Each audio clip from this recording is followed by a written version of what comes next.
I was researching this book for a decade, and it started really simply, which is I was a undergraduate, 21 years old, and I had the opportunity of a lifetime, which was to clerk in the prosecutor's office. And that internship opportunity, where I was just the, kind of the low person on the totem pole, gave me great access to one of the, to an office that's known for its secrecy, its code of silence. The hard part was to watch or realize that justice was not what it was promised to me, right? I was a political science major as an undergrad, and everything I learned about what it should be, how it should work, fell short of that promise.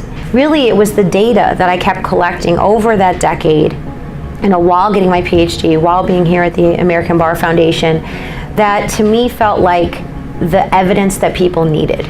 And I know it's not just the police, I know it's the system, because of all this data. I was there. Every young person whose face was on that wall represented another victim that they may have harmed, another life that was taken, and also a tragedy of how this person got to be, how this young person got to be in that game and pull that trigger.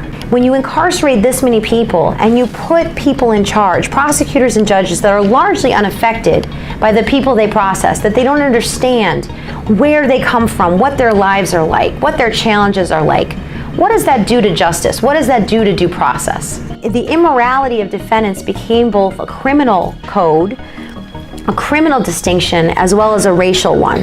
And this allowed for a host of racial abuses of people's rights, and people saw it as okay and deserved. That, to me, was the moral cost of this research. How much was I willing to do and participate in this culture in order to get data to ultimately expose it? Get rid of that bad apples narrative and say it's a system, it's a culture, it's an institution, it's a shared meaning, it's a team effort, it's the journalists, it's the scholars, it's the Department of Justice all shining light and disinfecting that system.